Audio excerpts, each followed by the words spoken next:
Việt Namអាចក្លាយទៅជាប្រទេសចម្រើនជឿនលឿនប៉ុន្តែកិច្ចមិនរួចពីកាន់ក្រឲ្យចិននោះអញ្ចឹងខ្ញុំមើលទៅចង្វាយអត់ប្រើវៀតណាមទេអត់ប្រើវៀតណាមទេវៀតណាមអាចក្លាយទៅជាភូមិសាស្ត្រនយោបាយដែលគ្រាន់តែមហាអំណាចដូចអាមេរិកអីទុកដុតលេងទេ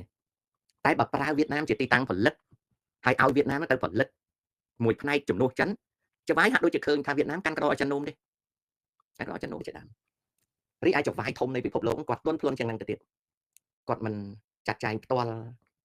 ទៅផ្ដួលរបបឥណ្ឌាអីពីព្រោះការផ្ដួលរបបឥណ្ឌាអត់មានគ្រប់គ្រងឥណ្ឌាបានទេតែបើទុកឲ្យឥណ្ឌាមានចរន្តហើយកែប្រែឥណ្ឌាតាមនយោបាយចាត់ចែងផ្សេងអានឹងដោះស្រាយបានខ្ញុំឲ្យឧទាហរណ៍ក្មួយចេះទំនាស់ប៉ាគីស្ថានឥណ្ឌាប្រហែលថ្ងៃនេះបើសិនជាផ្ទុះទៅជាសង្គ្រាមវែងឆ្ងាយថាតើចិនឧបត្ថម្ភប៉ាគីស្ថានទេបច្ចុប្បន្នចិនបានអំពាវនាវឲ្យភាគីទាំងសងខាងកាត់បន្ថយកម្ដៅចុះបើសិនជាប៉ាគីស្ថាននិងឥណ្ឌាវាយគ្នាខ្លាំងមានន័យថាវាយរថក្រោះផងយន្តហោះផងអីសពទុកហើយសង្គ្រាមហ្នឹងរៀលដាលហួសពី line of control គឺអាខ្សែព្រំដែនមួយដ៏វែងហ្នឹងណាវាចូលមកដល់អធិបតេយ្យដីបន្តប្រទេសណាមួយឥណ្ឌាវាយចូលទៅដីប៉ាគីស្ថានឬប៉ាគីស្ថានបររថក្រោះចូលដីឥណ្ឌាបើវាវាយយើងនឹងឃើញថាតើប្រទេសណាខ្លះធំមានរុស្ស៊ីមានអាមេរិកមានចិនតើប្រទេស3ហ្នឹងនាំគ្នាពន្លត់សង្គ្រាមហ្នឹងឬក៏ឧបត្ថម្ភណាខ្ញុំគិតថាបើមានចំនួនចិនគាត់អត់ឧបត្ថម្ភប៉ាគីស្ថានពេញទេព្រោះអីគាត់មិនចង់ធ្វើសង្គ្រាមជាមួយឥណ្ឌាទេទោះបីចិនគាត់ខ្លាំងក្លាមែនប៉ុន្តែការបើកសមរភូមិជាមួយឥណ្ឌាគឺធ្វើឲ្យចិនរលំរលាយដោយសារសេដ្ឋកិច្ចចិនកំពុងតែរង្គោះរង្គើអញ្ចឹងចិនច្បាស់ជាសហការជាមួយរុស្ស៊ីសហការជាមួយអាមេរិកដើម្បីបញ្ចប់សង្គ្រាមឥណ្ឌានិងប៉ាគីស្ថានចុះបើសិនជាយោបាយគាត់មាននយោបាយរបស់គា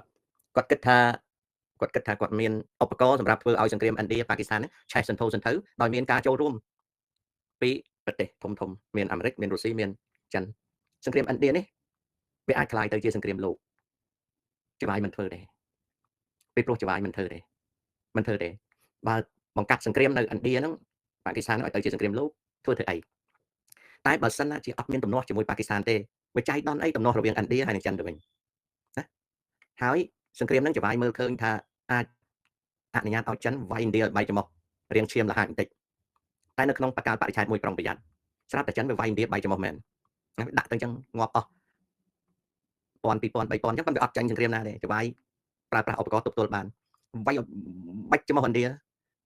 អាចកែប្រែសង្គមឥណ្ឌាហ្នឹងឲ្យคล้ายទៅជាទីតាំងប្រើប្រាស់បាន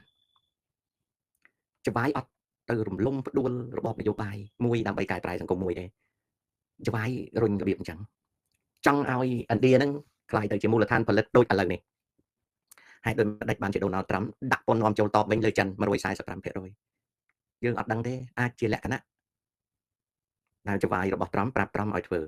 ហើយចង្វាយរបស់ត្រាំទទួលបញ្ជាពីចង្វាយលើឲ្យកែប្រែស្ថានភាពពាណិជ្ជកម្មសេដ្ឋកិច្ចដូចនេះដើម្បីឲ្យក្រុមហ៊ុន Apple ឬក៏ក្រុមហ៊ុនដទៃណាដែលអាចរើមកឥណ្ឌាបានរើមកហើយបើសិនណាជាចិនឃើញថាក្រុមហ៊ុនធំមួយចំនួនដកចេញពីចិនមកតាំងនៅឥណ្ឌាតាំងនៅវៀតណាមហើយចិនចំណែននៅក្នុងចិត្តតែអត់មានសង្គ្រាមអាចចង្វាយពីលើមើលឃើញថានយោបាយនេះសមរម្យនឹងគៀបចិនអញ្ចឹងដូណាល់ត្រាំអាចបានជោគជ័យហើយក៏គៀបចិនថែមទៀតដើម្បីឲ្យក្រុមហ៊ុនអាមេរិកឬក្រុមហ៊ុនកូរ៉េជប៉ុនអីហ្នឹងរើចេញពីប្រទេសចិននៅពេលដែលរើចេញប្រទេសចិនហ្នឹងអា supply chain ហ្នឹងវាដូរដល់វាដូរអានោះក៏ជានយោបាយចង្វាយដែរប្រសិនបើ Apple ពិតជាផលិត iPhone នៅស្រុកឥណ្ឌាឆ្នាំ26បើពិតណាអានោះក៏ជានយោបាយរបស់ចង្វាយដែរវាមិនបាននយោបាយរបស់ចង្វាយពីព្រោះចង្វាយគាត់កំពុងតែបដូរទីតាំងផលិតតែឲ្យគាត់ទៅផ្ដួលរដ្ឋាភិបាលឥណ្ឌាអីរៀបចំស្រុកអីក៏អត់ធ្វើអញ្ចឹងទេគាត់ជាអ្នកលេងបាយខំណាគាត់ជាអ្នកលេងបាយខំដូចឧទាហរណ៍វៀតណាមខ្ញុំសង្កេតមើលការចាត់ចែងរបស់ចង្វាយវៀតណាមជាប្រទេសតូច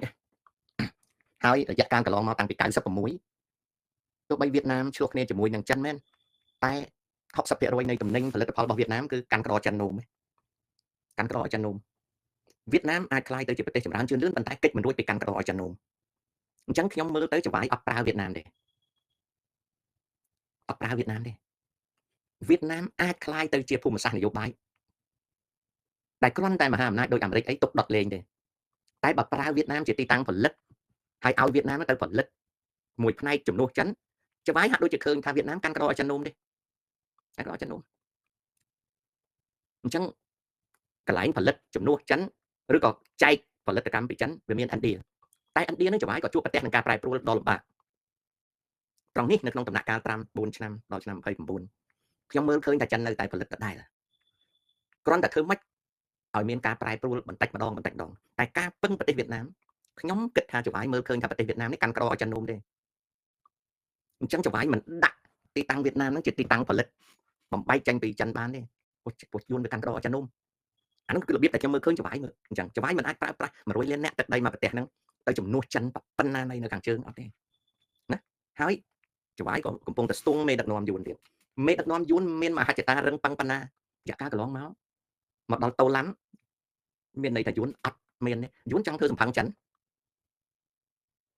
ដោយសារមេដឹកនាំយួននឹកឃើញថាខ្លួនប្រទេសវាមាន100លានអ្នកអញ្ចឹងឲ្យខ្លួននឹងទៅជ្រើសរើសយកទីតាំងខ្លួននឹងដើម្បីប្រកួតប្រជែងជាមួយចិនប្រហែលជាមេដឹកនាំក្រុងហាណូយគិតថាវាមិនឈ្នះវាចិនវាធំពេកអញ្ចឹងកាន់ក្រឲ្យចិននោមគេកំពុងតែមើលឃើញយួនកំពុងតែមកភូតបោកអាមេរិកបានគេឲ្យត្រមនឹងជាប់ឆ្នោតទៅដើម្បីឲ្យឡូឡាបន្តិចព្រោះត្រមវាតែងតែឡូឡាណា currency manipulation អីការបោកប្រាស់ទំនិញរបស់វៀតណាមអីរហូតដល់សារធាតុនៃទំនិញផលិតផលរបស់វៀតណាមអីអញ្ចឹងចង្វាយមើលឃើញយួនមិនមែនជាទីតាំងជំនួសបានទេខ្ញុំឃើញតែចង្វាយមើលឥណ្ឌាតែឥណ្ឌានឹងចង្វាយក៏លំបាកព្រោះអាប្រទេសនឹងវាចាស់ពេកវាមិនងាយកែណារឿង Apple រឿងអីនេះសាកល្បងរឿងលក់យន្តហោះអាមេរិក F35 ឲ្យឥណ្ឌាអីរឿងសាកល្បងណាអាចសង្គ្រាមមួយថ្ងៃពីរថ្ងៃនេះអាចផ្ទុះមួយអាទិត្យអី